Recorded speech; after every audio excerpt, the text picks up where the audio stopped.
In the heart of Duru village there lived a maiden whose beauty captured the hearts of all who beheld her. Obiora, as she was known, moved through the village marketplace with a grace that seemed almost otherworldly. Her gentle smile and calm demeanor drew people to her stall, where she sold the freshest fruits and vegetables in all of Duru. Every morning, as the sun painted the sky in hues of gold and pink, Obiora would appear at the market, her baskets overflowing with produce so perfect it seemed touched by magic. The villagers often whispered among themselves, wondering how her fruits remained sweeter and her vegetables fresher than any others. Yet no one knew where she came from or where she disappeared to when the shadows grew long. Obiora, your beauty outshines the morning sun, young men would declare, bringing her gifts and offering marriage proposals. But she would only respond with a kind smile and a gentle shake of her head. Thank you, she would say softly, but I am not ready. Her rejections were so graceful that even disappointed suitors couldn't help but admire her more. The mystery surrounding her deepened with each passing day.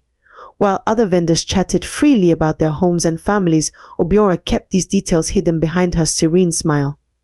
She arrived before dawn when the morning mist still clung to the earth and vanished like a spirit at dusk, leaving no trail for curious eyes to follow.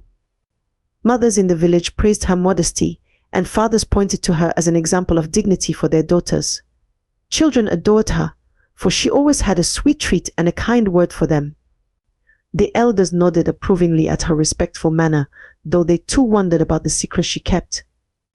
Where does she go? The villagers would whisper as they watched her graceful figure disappear down the winding path each evening. Some claimed to have followed her, only to lose sight of her at the edge of the forest.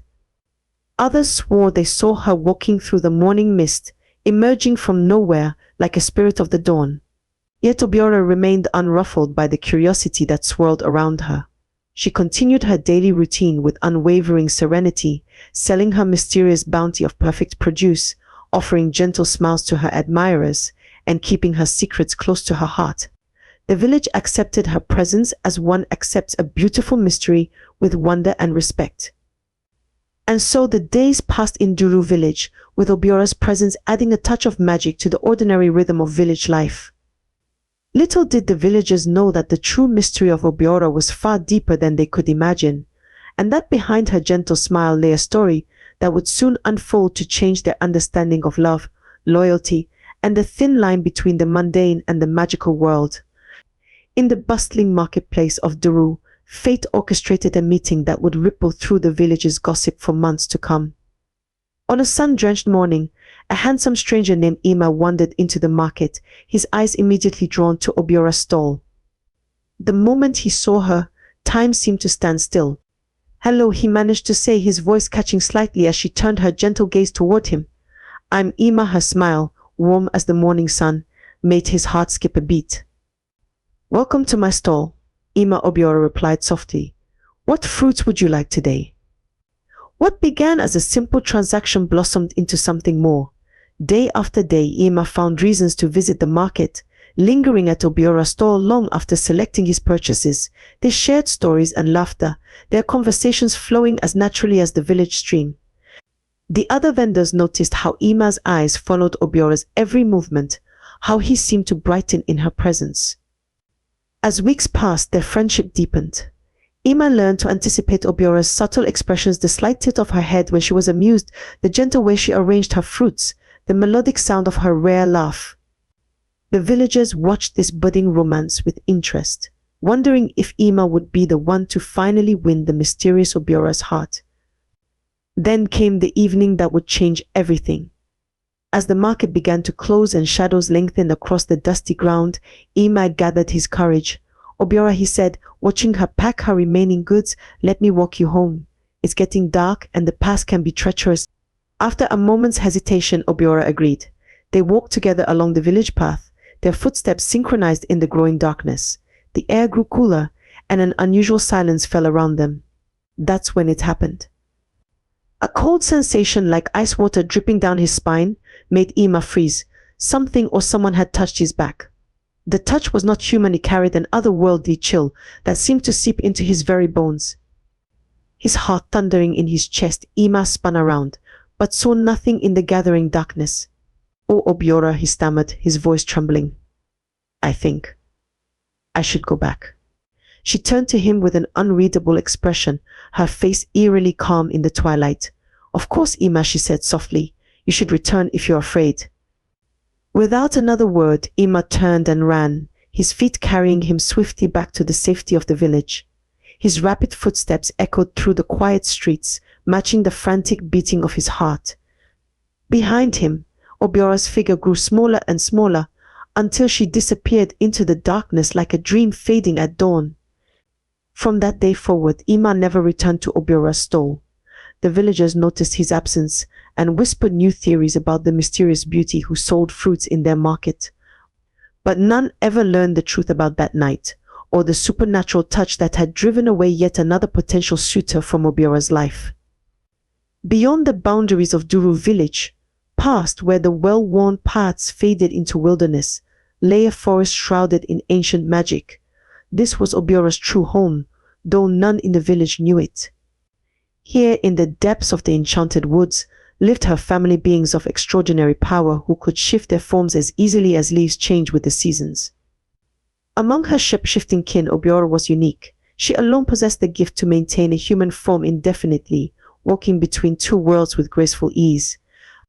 Her parents, wise and ancient creatures of the forest, had blessed her with this ability, but it came with heavy warnings and strict rules. My daughter, her mother, would often say, her form shimming between that of a great bird and a mysterious shadow, you must never let humans too close to your heart. Their world and ours cannot mix without bringing sorrow. Her father, who preferred the form of a mighty python, would nod in agreement, his scales gleaming with ancient wisdom. But Obiora's heart yearned for more than the shadowy depths of their magical realm. She loved the warmth of human interaction, the simple joy of market days, and the honest connections she formed with the villagers. Yet her family watched her ventures into the human world with growing concern, their protective instincts sharpening with each passing season. When Ima began showing interest in Obiora, her family's anxiety peaked. They saw the way their daughter's eyes softened when she spoke of him, noticed how she lingered longer in the human world.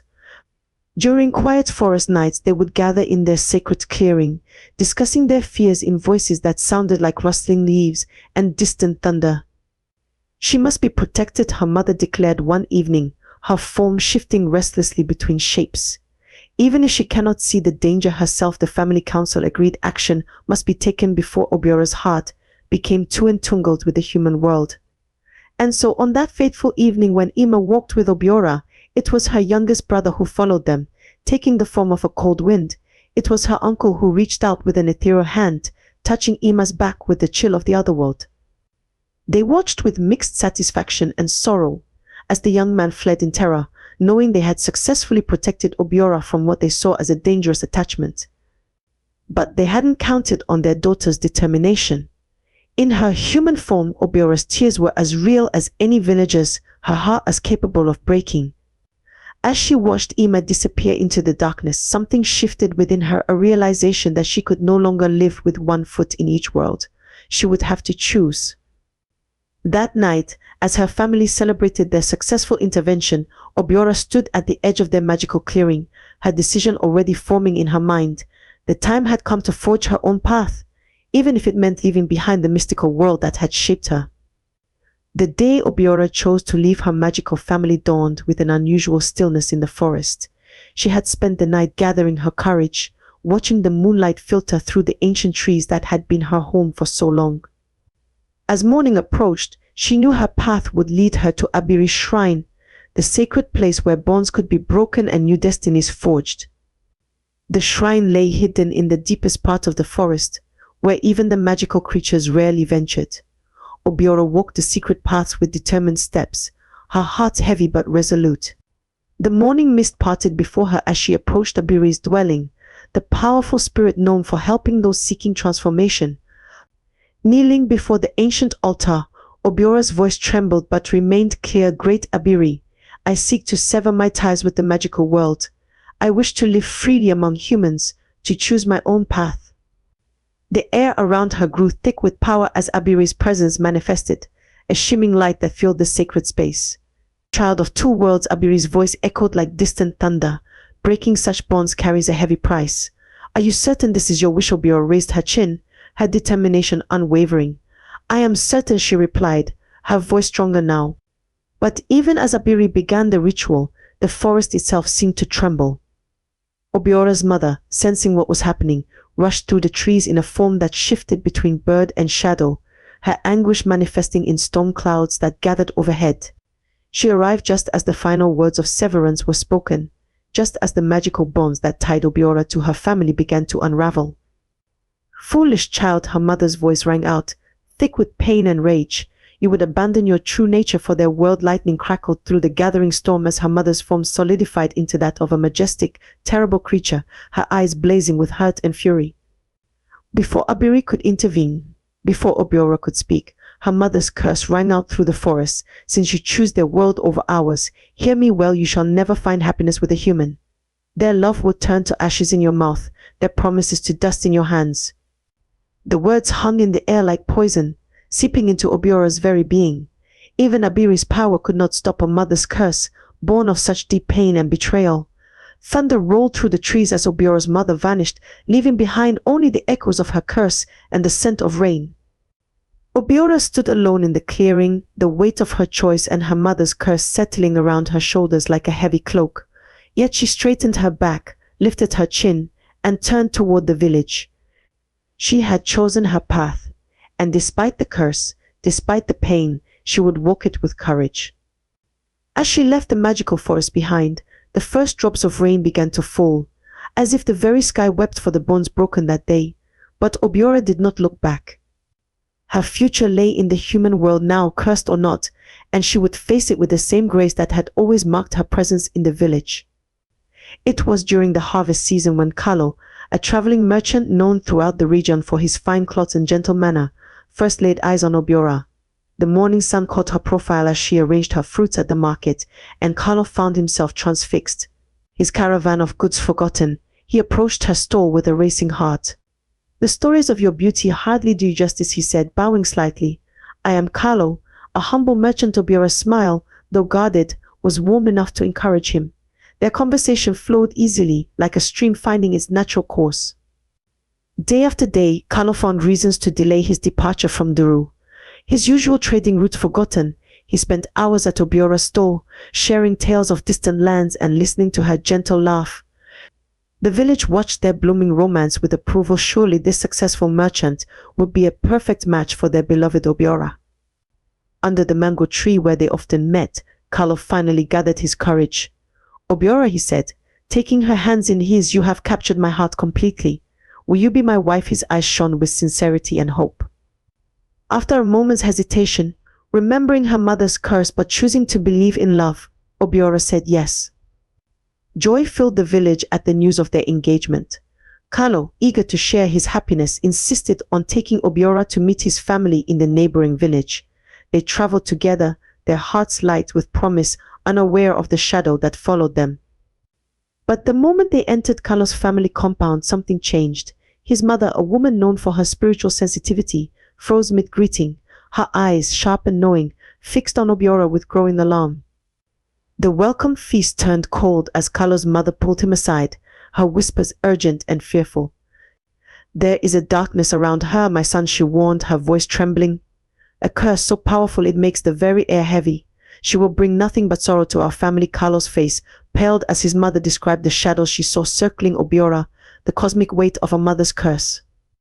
That evening, under a sky heavy with unshed rain, Kalo found Obiora in the garden. His eyes, once filled with love, now held only regret and fear. I cannot go against my mother's wishes, he said softly, unable to meet Obiora's gaze. Our family's happiness, our future. I cannot risk it. Obiora stood still as stone, her mother's curse ringing in her ears. Never find happiness with a human. As Kalo walked away, each step echoing with finality, she felt the curse tightening its grip around her heart. The journey back to Duru was long and silent, broken only by the sound of her quiet tears. In the marketplace the next day, Obiora arranged her fruits with the same care as always, her gentle smile never wavering. But those who looked closely might have noticed that her eyes had grown a little sadder, her silence a little deeper, as another chance at love slipped through her fingers like grains of sand. Through the misty dawn, Obiora traced the hidden path back to Abiri's shrine, her heart heavy with years of loneliness and rejection. The curse that her mother had placed upon her had become an unbearable burden, driving away every chance at happiness she had found. This time she approached the sacred place not with defiance, but with humility. The shrine appeared different now, older, wiser, as if it too had witnessed her struggles. Kneeling before the ancient stones, Obiora's voice broke as she spoke. Great Abiri, I come seeking mercy. The curse that follows me has become too heavy to bear.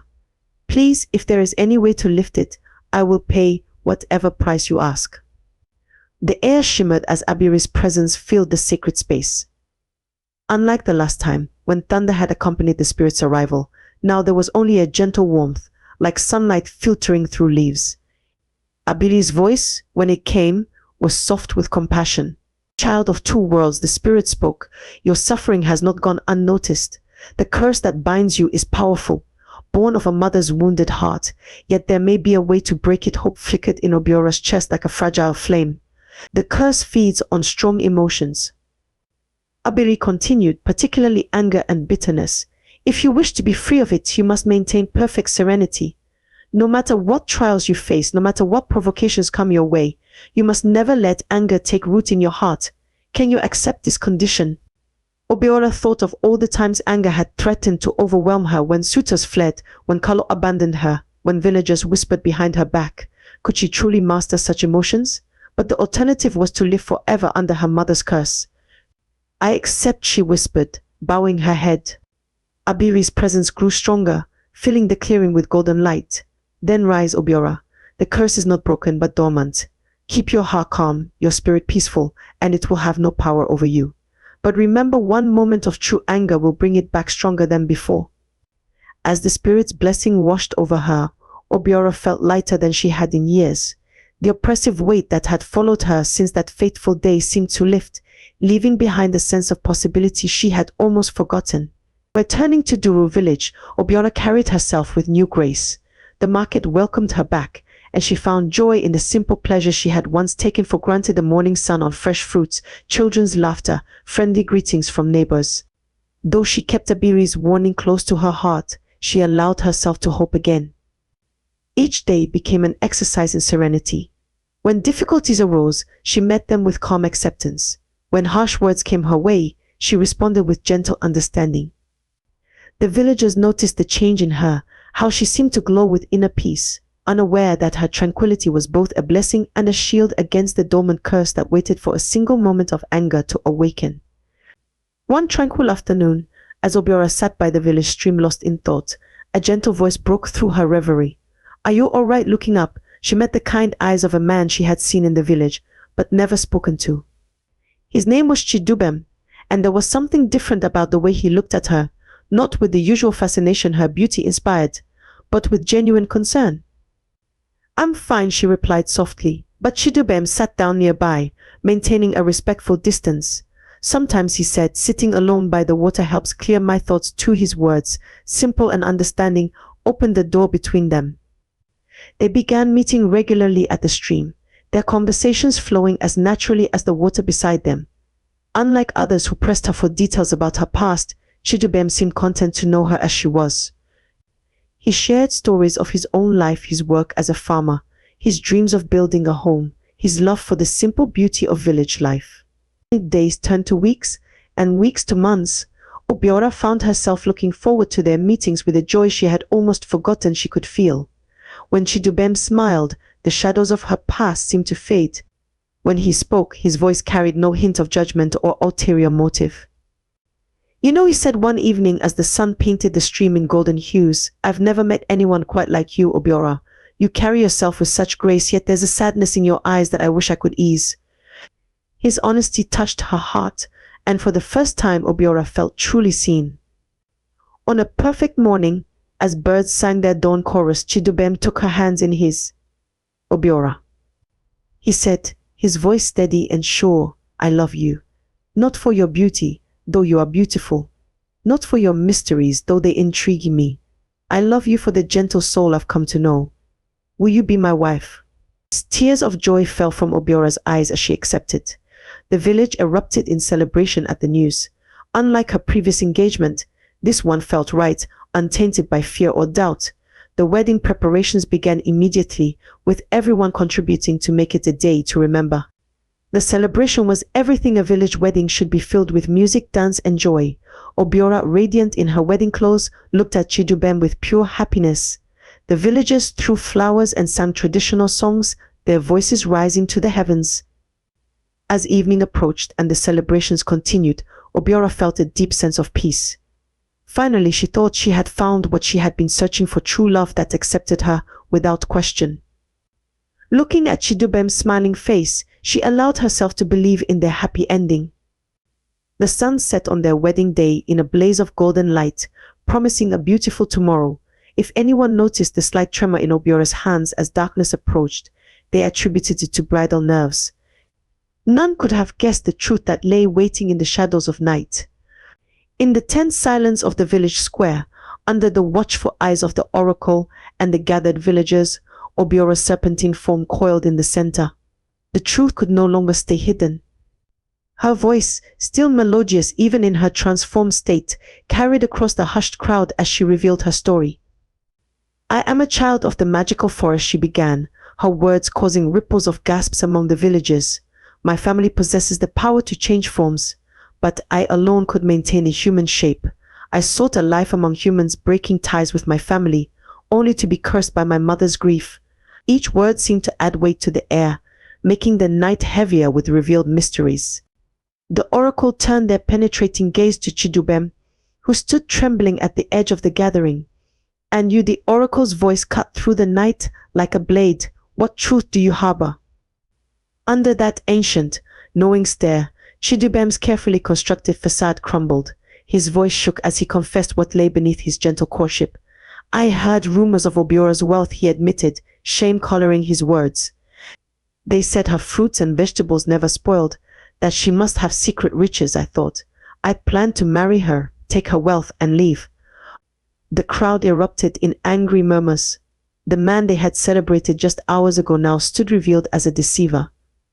Obiora's massive python form seemed to shrink slightly, the pain of betrayal visible even in her serpentine features.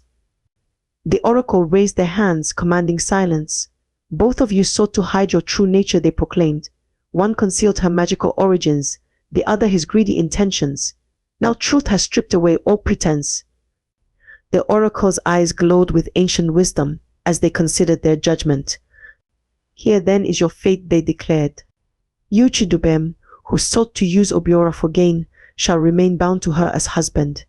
You will live with the one you plan to betray, learning the consequences of your deception. And you, Obiora, in your quest for human love, shall have what you sought, though perhaps not in the way you imagined." The verdict fell like heavy stones into still water, sending ripples of shock through the gathered crowd.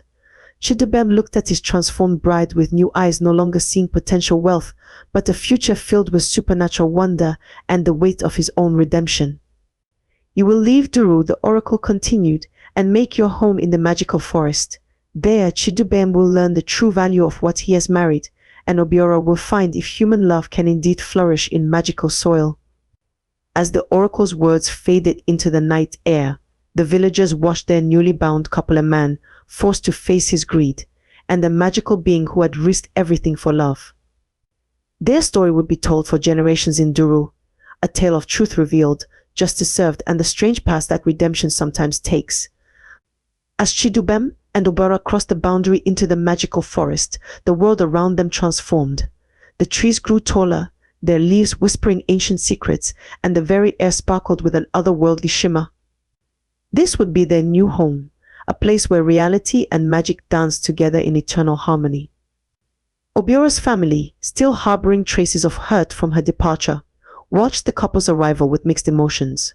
Her mother, who had cast the original curse, observed from the shadows, her form shifting between mist and moonlight.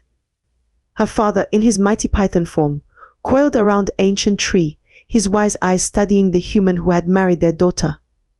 For Chidubem, each day brought new wonders and challenges.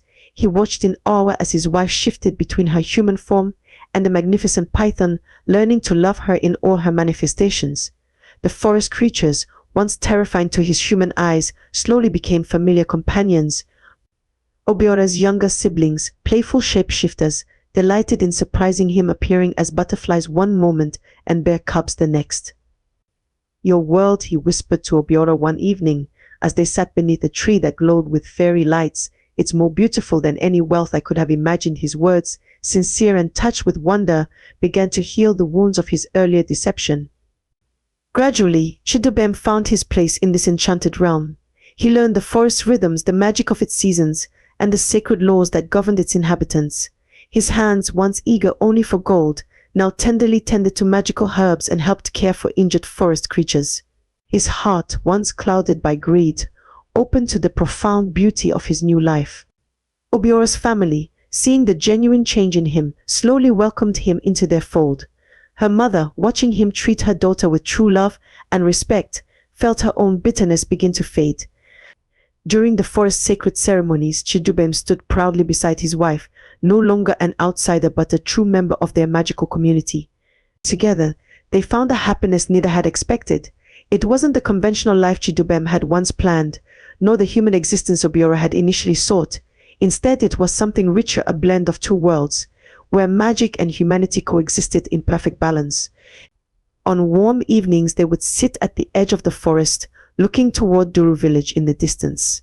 Sometimes Obiora would transform into her python form, coiling gently around Chidubem, who no longer felt fear but only love and acceptance.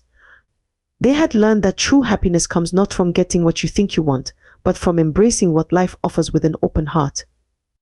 And so, in the magical forest beyond Duru, a new kind of love story unfolded, one where a man's greed transformed into gratitude, and a magical being's search for human love found its answer in the most unexpected way.